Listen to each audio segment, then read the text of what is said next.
Olá, estamos iniciando pela TV Suprem, braço de comunicação da União Planetária, mais uma entrevista do movimento 2022-2030, o Brasil e o mundo que queremos.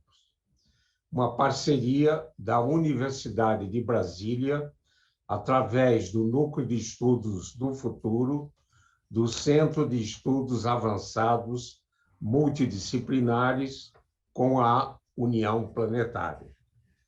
Hoje teremos o privilégio de conversar com o professor Luiz Bevilacqua. Vamos revisitar a formação básica e superior de nosso convidado e conhecer suas atividades e suas iniciativas nas áreas de educação e científica.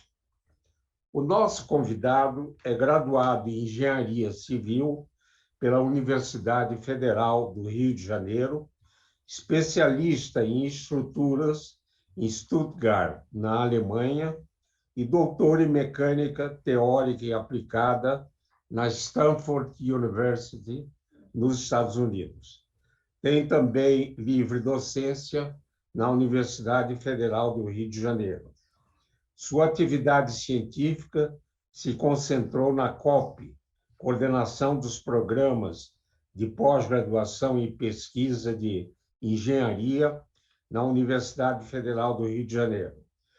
Sua atividade científica, ele, dentro das atividades científicas, publicou 48 artigos em revistas científicas, 10 capítulos de livros e 2 livros.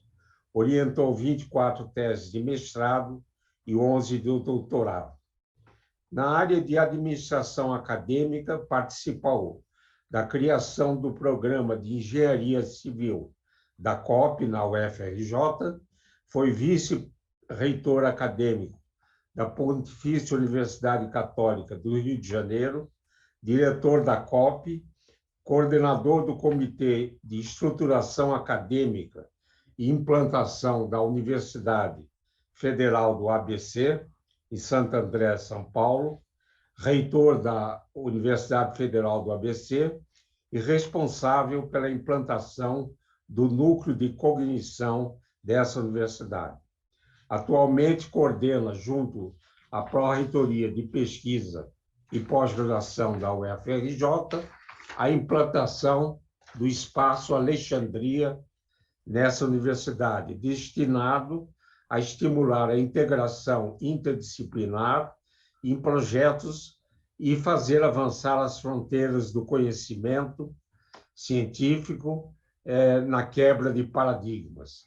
Na administração pública, foi secretário executivo do Ministério de Ciência e Tecnologia, diretor das unidades de pesquisa do CNPq, diretor da FAPERJ, presidente da Agência Espacial Brasileira e atuou como pesquisador visitante do Instituto de Estudos Avançados da Universidade de São Paulo, onde coordenou um comitê que elaborou uma proposta para uma atualização acadêmica da Universidade de São Paulo, denominada Uma Agenda para o Futuro.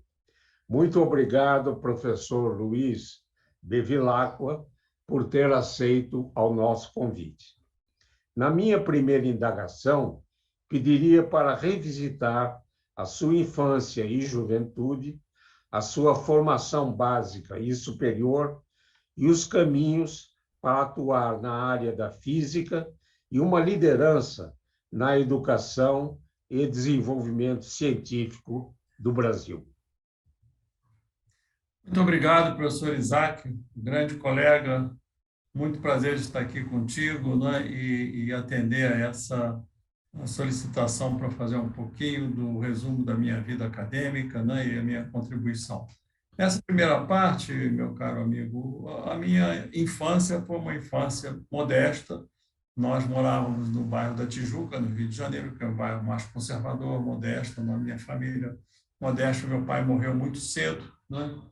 E minha mãe, então, passou, digamos, um chefe de família, né, que nós éramos pequenos, e depois casou-se de novo com um homem até muito bom, era médico, mas a minha vida profissional, a partir dessa época, foi orientada mais pelo meu tio, irmão da minha mãe, que era um grande engenheiro, engenheiro de estruturas também. Então, eu fui muito influenciado por ele, né, e gostava muito dessa parte mais ligada a projetos de engenharia, etc., e segui, então, a carreira de engenharia. Sempre muito atraído pela academia, fui monitor da área de resistência de materiais na UFRJ, com o professor Sidney Santos, e fui trabalhar, Isaac, porque naquela época a perspectiva de uma dedicação maior ao ensino no Brasil, isso foi na década de 60, né? Em 1959, era muito baixa, não havia possibilidade de dedicação exclusiva. 10 anos depois, em 1970, surgiu, 69, 70, surgiu com o projeto da FINEP e a implantação da pós-graduação no Brasil, a possibilidade de se fazer, então, uma carreira acadêmica com dedicação exclusiva. Nessa época, então, eu passei por um ano na PUC, rapidamente, mas eu era da UFRJ e fui, então, contratado pela COP, pelo professor Coimbra, né? E lá implantei, né, o programa de engenharia civil. Já existiu nessa época mecânica, química e produção, se não me engano, elétrica começou, e metalurgia começaram junto com o civil. Então, foi uma época de muito, não difícil, mas muito entusiasmante, né? Porque criar um novo programa de pós-graduação, coisas que não existiam no Brasil. Então, me deu muita satisfação, não é? Muito trabalho também. Senti que precisava de um doutorado, apesar de ter já livre docência, mas uma experiência no exterior seria boa, aí que eu fui para Stanford, né? E me dediquei e obtive meu doutorado. E daí por diante tive uma carreira muito dividida entre academia e administração, porque como não havia nada no país nessa época, né, em termos de pós-graduação, então houve muita pressão e muita necessidade de criação de novas vias, né, para a pós-graduação e instituição também. Eu queria citar que, além dessa minha dedicação à universidade, eu, com alguns colegas, criamos a Associação Brasileira de Ciências Mecânicas, quer dizer, eu era civil, mas dediquei mais a ciências mecânicas, uma parte mais teórica, né? E a Revista Brasileira de Ciências Mecânicas, que felizmente nunca deixou de ser publicada, está hoje com grande sucesso, né? A Springer, que publica, e os Congressos Brasileiros de Engenharia Mecânica também, que nunca falharam. E eu gostaria de deixar uma mensagem aqui como um dos pontos importantes digamos, esse sucesso dessas atividades é que a gente nunca me considerei o dono da bola. Isso é muito importante. Você cria, passa algum tempo e depois deixa as coisas fluírem, deixa os outros tomarem conta. É o segredo do sucesso, viu? E eu tive, na época, muita gente dizia, não, deixa, segura isso, isso tem que ficar na COP, se ficar na COP, morre. Então, eu quero deixar essa mensagem porque foi muito importante. E ali depois segui, então, pela minha vida acadêmica, muito dividido entre pesquisa e administração pública, como você citou, né? Na administração pública, no CNPq, gostaria de ressaltar as atividades da criação do LNLS, que hoje é o Sirius, né? Começou com o Laboratório Nacional dos Síncroton, com o professor Silon, e um telescópio, SOAR, no Chile, né? Que foi também iniciado com o pessoal do IAG da USP, muito apoio da FAPESP, que hoje é um telescópio brasileiro, que tem cooperação com o Chile também, muito bem sucedido no Chile, né? Então, essas são as atividades e, finalmente, o FEBC, que eu vou falar, talvez, com mais detalhe um pouquinho mais tarde, né? E as minhas associações com a COP, no FRJ, um pouco na PUC, eu passei uns tempos na PUC também como vice-reitor acadêmico, é uma história mais complicada que, enfim, são pequenos detalhes, né? Eu fui do FRJ, depois para a PUC, depois voltei para a FRJ, por questões já depois que o professor Coimbra saiu da Copa, então foi um trauma muito grande, então algumas pessoas saíram também. Então, a minha carreira foi muito dividida, né? Desde o início, entre administração e pesquisa e orientação de alguns estudantes, dos quais eu tenho muita satisfação, muito orgulho. Quero chamar a atenção também que foi chamado pelo professor Olinto para criar a pós-graduação no LNCC, em Petrópolis, no Rio. Foi criado também em 1900, no início de 1900, 1901, 1902. Eu tive muita satisfação também em cooperar com o LNCC, não é, nesse aspecto. Muito bom. Eu queria destacar o que mencionou, né? Porque a nossa vida profissional é como um jogo de futebol que nunca acaba, né? E a gente deve... é uma atividade coletiva e depois de um certo tempo a gente tem que deixar os jovens, né, assumirem a bola, né, e marcarem os gols, né? E Isso, a gente vira técnico, né? isso. Professor Bevilacqua, atualmente desenvolve uma nova teoria para difusão com retenção temporária, com aplicações em processos bioquímicos no espaço intracelular do cérebro. Podia explicar essa teoria? Posso sim.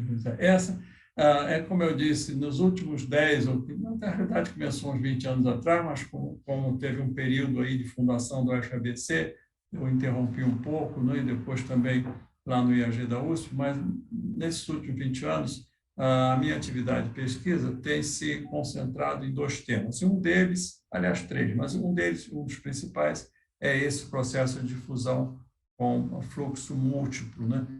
Na realidade, as aplicações são nessas áreas biológicas, né? E eu poderia deixar isso com mais, ampliar um pouco mais, né? As aplicações como dinâmica populacional, dinâmica celular, né? Em que os processos são mais complexos.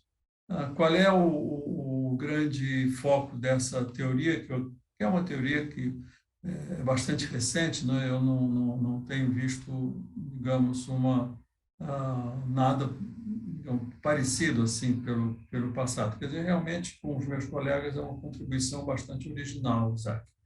Então, a questão é a seguinte: os grandes processos teóricos de difusão admitem que partículas, né, se movimentem no meio, né, de uma maneira bastante regular, com uma determinada taxa de difusão, que depende do meio, depende da partícula, etc. Mas a nossa perspectiva foi o seguinte: nos processos vitais, quando essas partículas são partículas vivas, elas envelhecem e, eventualmente, podem diminuir a sua capacidade de difusão no meio. Então, vai mudar o processo de difusão. E, felizmente, nós conseguimos desenvolver uma teoria, com uma equação nova, né, que admite que partículas que se propagam num determinado meio, com uma determinada velocidade, ao longo do tempo, elas degeneram, elas podem degenerar, né? Podem não degenerar, se não degenerar, temos o processo clássico. Mas, nos processos mais realísticos, né, elas degeneram, e parcialmente. Então, parcialmente, elas passam a um outro estado de capacidade de fusão, né? De modo que nós temos uma difusão múltipla nesse meio, que simula muito bem a propagação e a difusão de células, não só no cérebro, mas em outros sistemas, e até mesmo em processos de dinâmica populacional, né? Então, isso tem sido bastante bem sucedido, temos modelados alguns processos, né, dentro dessa perspectiva.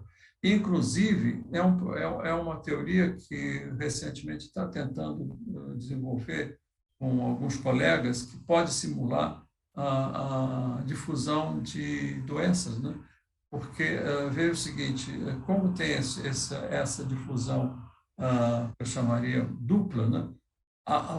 Entra no sistema pessoas sadias, adquirem alguma doença, então eles saem desse processo, parte dessa população, e depois podem voltar. é muito interessante, sabe, o professor Isaac, essa nova teoria tem muito entusiasmo com isso, né?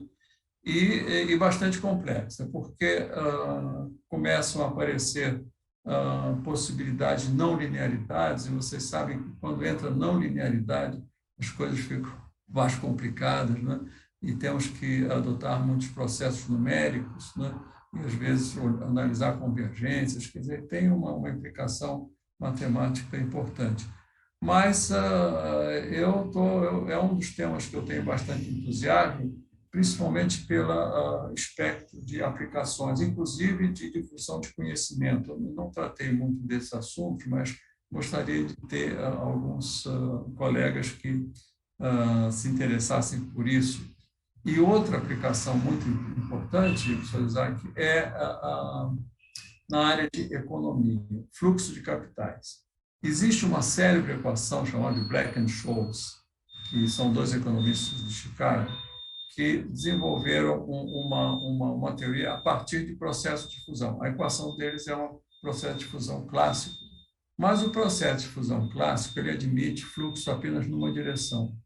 E esse processo que nós estamos implantando, né, de fato é de ordem superior, é mais complicado, mas admite fluxo em duas direções. E qualquer fluxo de capital, né, tem que ser em duas direções, basta ver os nossos salários, a gente recebe e gasta, recebe e gasta. Então, eu tive uma aproximação, eu queria comentar isso, sabe, Isaac, porque eu acho que é interessante, com economistas do FRJ e economistas da USP. Todos eles acharam interessante, mas ninguém quer meter a mão. Complicado.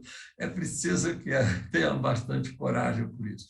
Porque, se me permite fazer um breve comentário, porque eu acho que isso é importante, inclusive para novas gerações, né? Há uma supervalorização de quantidade de publicações. E o que eu notei nesses nossos colegas, olha, isso é uma teoria nova, vai ser difícil publicar. Você vai demorar porque as críticas vão ser grandes, é uma teoria nova. E vai me dar menos quantidade de papers, mas será que é isso que vai contar, né? Então, essa aventura do conhecimento, eu acho que a gente precisa reestimular, sabe, nos nossos estudantes, na nossa universidade. Arrisca mesmo. E reduzir um pouco essa questão de quantidade de contribuição, número de artigos, e mais pela qualidade, pelo que eles contribuem para o avanço do conhecimento. Eu sinto muita falta dessa perspectiva. Mas, então, essa é a nossa história. Quem ouvir isso e estiver interessado em cooperar, por favor, é só entrar em contato, porque são novos esquemas bastante interessantes e com muitas aplicações.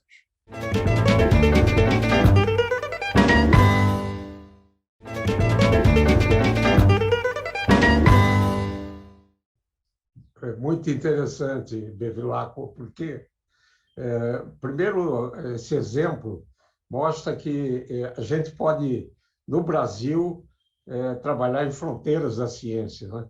E depois ilustra que a física, né, pode penetrar na biologia, na economia, né, e lançando luzes para a gente, o conhecimento possa ter como consequência o bem-estar de todos.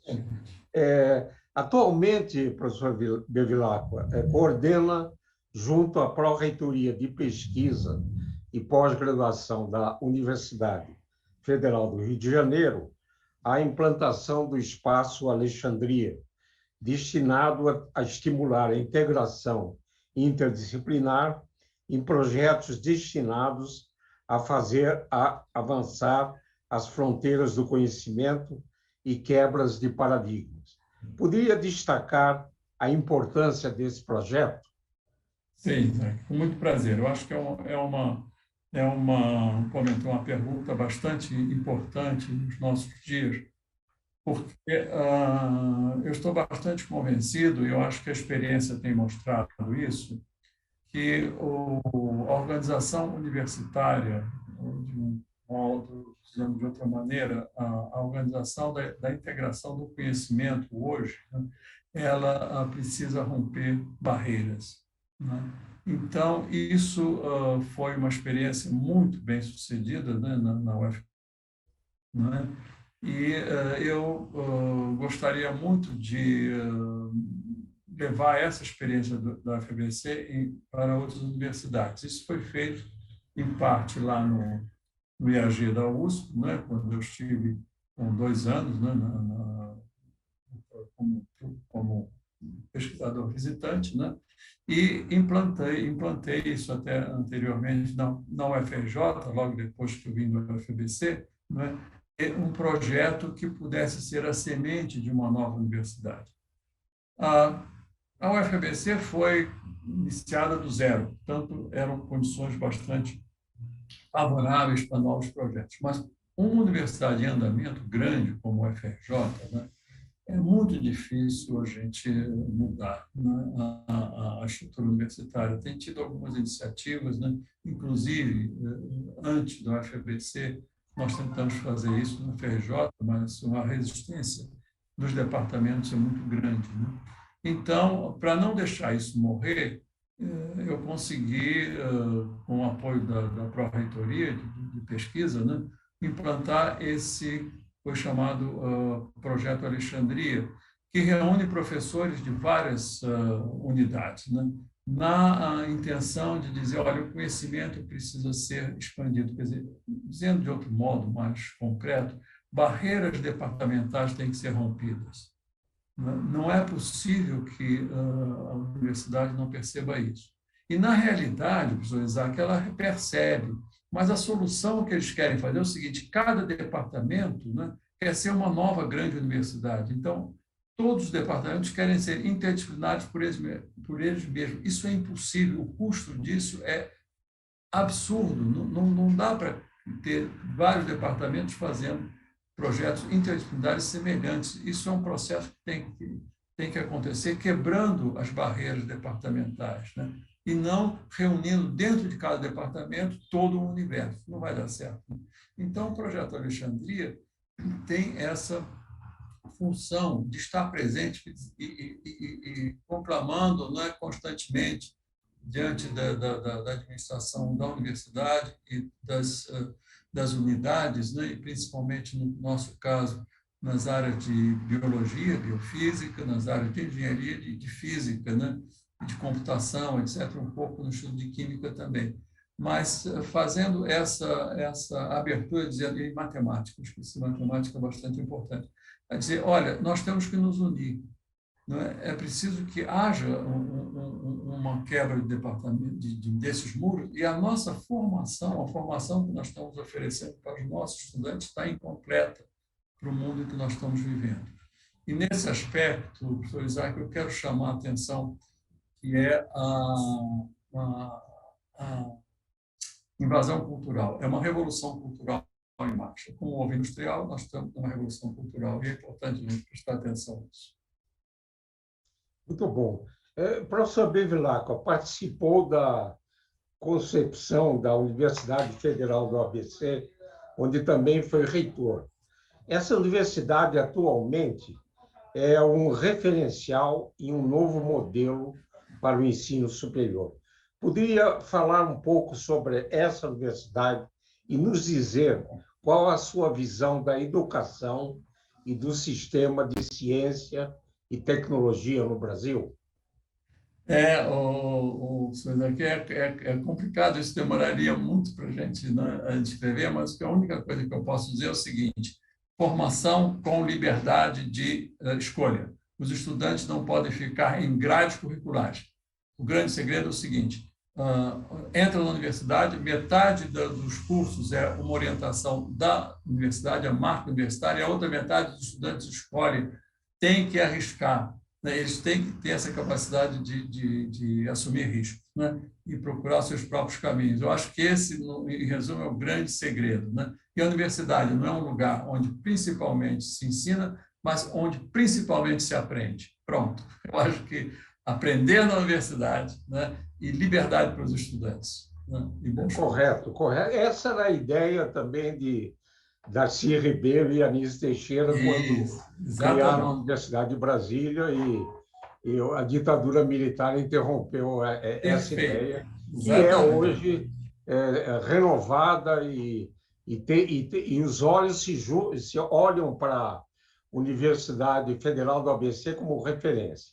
Professor Bevilacqua, no finzinho da nossa entrevista, gostaria de que transmitisse uma mensagem aos jovens que nos assistem.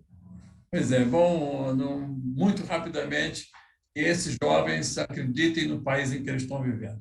É preciso que eles acreditem, que eles se dediquem realmente ao ensino. Para as universidades, eu queria deixar uma mensagem: unam-se, conversem entre si. As universidades, nossas universidades vivem muito isoladas e conversam mais com o exterior do que com nós mesmos. De modo que isso eu acho muito importante. E prestem atenção, meus jovens, nessa nova era que nós estamos vivendo, né?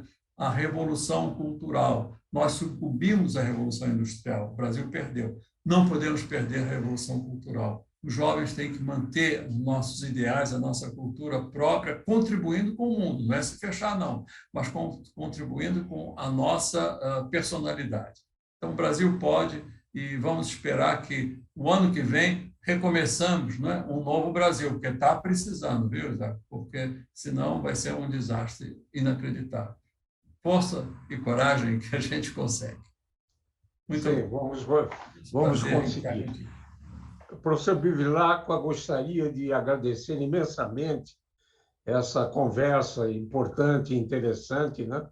E felicitá-lo pelas obras do passado e pelas obras que virão do futuro nas suas atividades. Muito obrigado. Esse e outros programas do Movimento 2022-2030, o Brasil e o Mundo que Queremos, podem ser acessados no canal YouTube do canal Supre. Gostaria de agradecer a atenção de todas e todas que estiveram com a gente e voltaremos a nos encontrar em uma próxima oportunidade. Até lá!